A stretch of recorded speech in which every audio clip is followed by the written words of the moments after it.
Good day, everybody, and welcome to another edition of the Military and Foreign Affairs Network. I am your host, the voice of reason. Today, we are in day 73 of the ongoing war between Russia and Ukraine.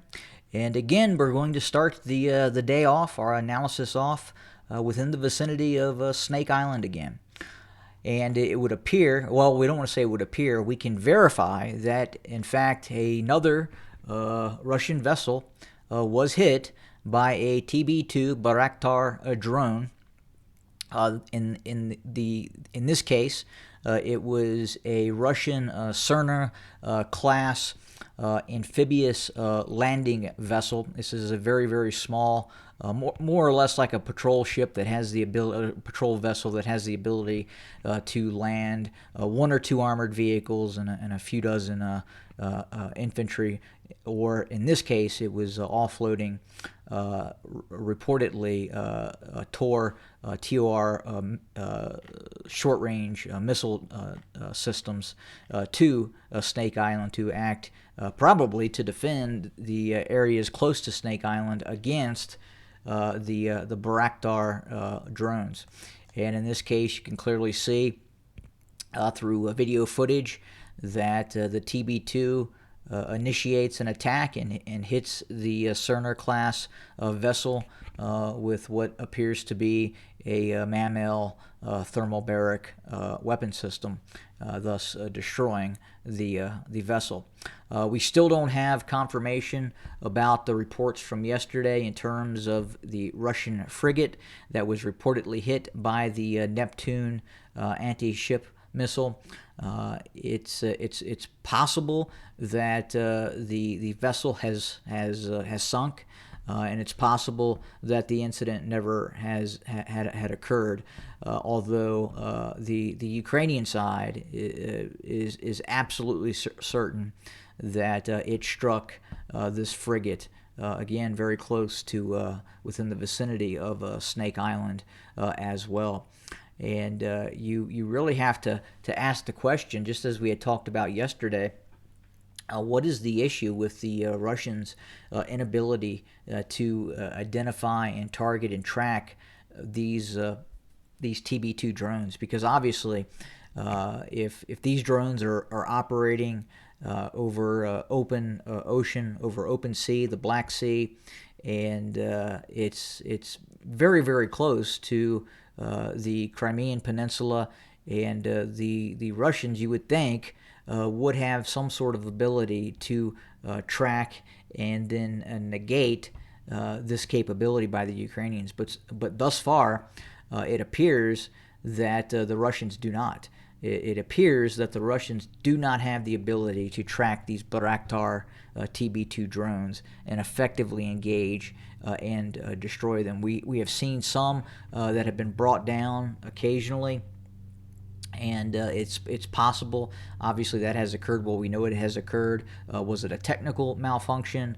Is it possible some sort of effective Russian electronic warfare system that happens to work at relatively closer range in terms of disrupting its data link and its radio command system?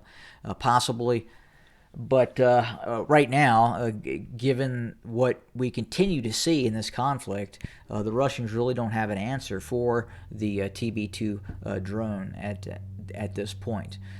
And we're also getting reports and verified evidence that an additional weapon system has been supplied by the United Kingdom to Ukrainian forces. And the weapon system in question is known as the Brimstone. This is very much like the Hellfire 2, Hellfire L millimetric wave radar-guided missile system. This is an incredibly advanced weapon system. The big issue is really the millimetric seeker that is on the weapon system, which allows it to operate in a fire and forget capacity and it has the ability to go down range, identify a Russian tank or armored fighting vehicle, and in almost a fully autonomous mode can impact and then destroy said vehicle. It's a very fast weapon system in excess of Mach 1. So it's not like a slow, a sub-Mach other systems such as the Javelin or some of these other systems that are being deployed. This is a sonic system. Again, Mach 1.2, something like that, and has much more range than you would see from some of these other anti-tank guided weapon systems. The range on the Brimstone in a ground launch capacity is roughly 9 to 12 kilometers. If the Ukrainians are able to put these on helicopters some way, and that's a little bit different issue, and that capability right now for the Ukrainians isn't present. So that's why we're seeing the Ukrainians quite possibly using these in ground launch systems. Normally for NATO, especially the United Kingdom, who uses the system quite a bit, and that's where the system originates. It was originally going to be a system very similar, or basically an exact copy almost of the Hellfire. But as the development continued, it became its own weapon system, obviously called the Brimstone. Now, the Hellfire, early Hellfires were laser guided, and now some of the new Hellfires that are now being fielded also are the millimetric guidance systems on those as well. So very, very similar system, except the Brimstone has a more extended range, carries a little bit smaller warhead than the Hellfire, but I've not seen yet anything that is hit by a Brimstone that has then survived, especially any sort of armored vehicle or structure that was hit by the Brimstone. And again, this is probably a covert delivery, a clandestine delivery of these weapon systems that have not been announced fully yet. It's a very complex weapon system, and obviously something that the West would not want Russia to get its hands on in a full operational capacity, meaning that it's a missile that has not hit something. Obviously, that would not be good in terms of this is a very, very sensitive piece of Western equipment. And again, incredibly advanced technology in this Brimstone system that we, meaning the United Kingdom, the North Atlantic Treaty Organization, would not want that full system to get into the hands of Russia or China at this point. But the idea now that the Ukrainians are using ground-launched Brimstones against Russian targets does not bode well for the Russian Federation. Just another layer of this influx of Western technology, and then the question is at some point it going to, as I've talked about before, going to cause this escalation in the conflict. And I can only think what could possibly be next in terms of weapons deliveries. Could we see the United States start to actively deliver ground-launched Hellfire systems to the Ukrainians?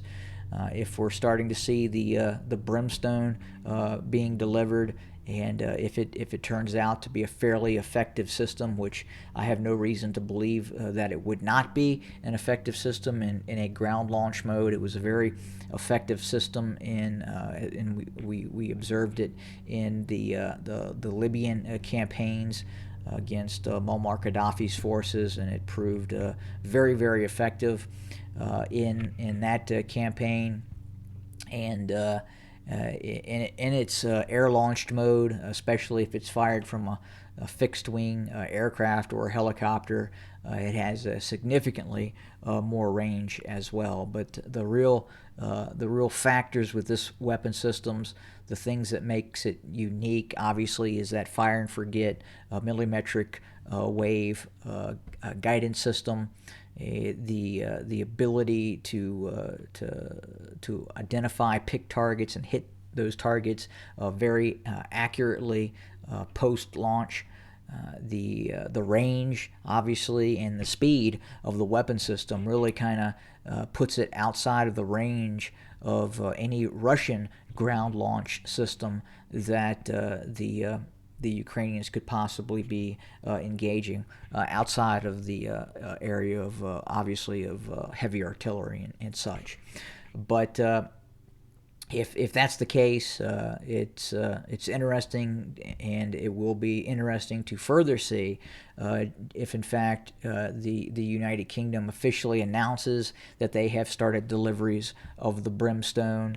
And then I would imagine not long after that, the United States could quite possibly start delivering Hellfire missiles or ground launch systems to the Ukrainians. Obviously, that package, that $33 billion arms package with other items as well, is going to prove to be quite possibly very helpful to the Ukrainians in this ongoing conflict.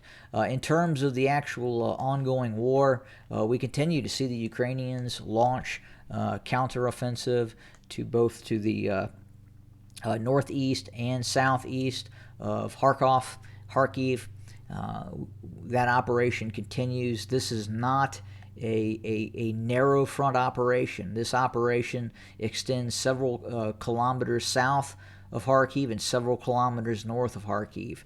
And it is a broad front operation really designed to push Russian forces back from this area and disallow Russian tube artillery to engage targets in and around Kharkiv. But that Ukrainian operation continues, and the Russians may have to at some point divert additional forces from its operation to encircle Kramatorsk, Slovyansk, and Severodonetsk, or bring in additional forces from elsewhere in the country in an attempt to stymie this Ukrainian counteroffensive near Kharkiv. At the same time, in other areas, we continue to see heavy fighting in Mariupol. This continues to drag on with those last vestige of Ukrainian defenders holding out.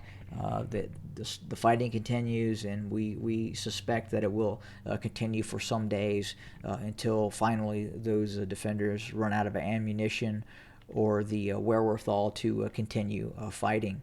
And to the south, not a lot to report within the area of Kherson. It really looks like things are starting to become static.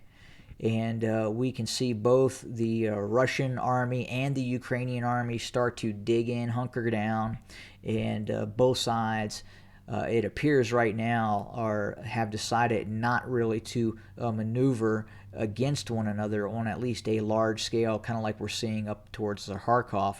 We're not seeing that near Kherson and Mykolaiv.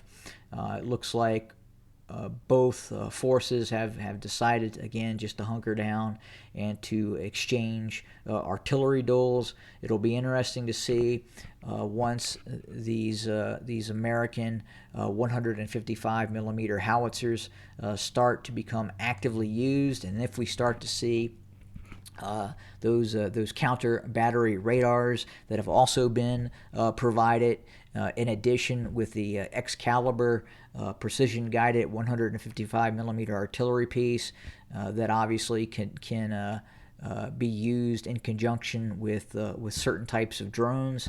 It could start to prove very problematic for the Russians in some of these artillery engagements as they continue. But that is what we have for today. We're continuing to seek out information on if, in fact, that Russian frigate was hit, what's the status of it, and then obviously we're continuing to watch military operations take place in the sector of both of Izium, Severodonetsk, and other areas in the southeast, such as Popasnaya as well. But that's what we have for today. We will continue to monitor, report, and bring you information. Thanks for joining us again. Have a great day.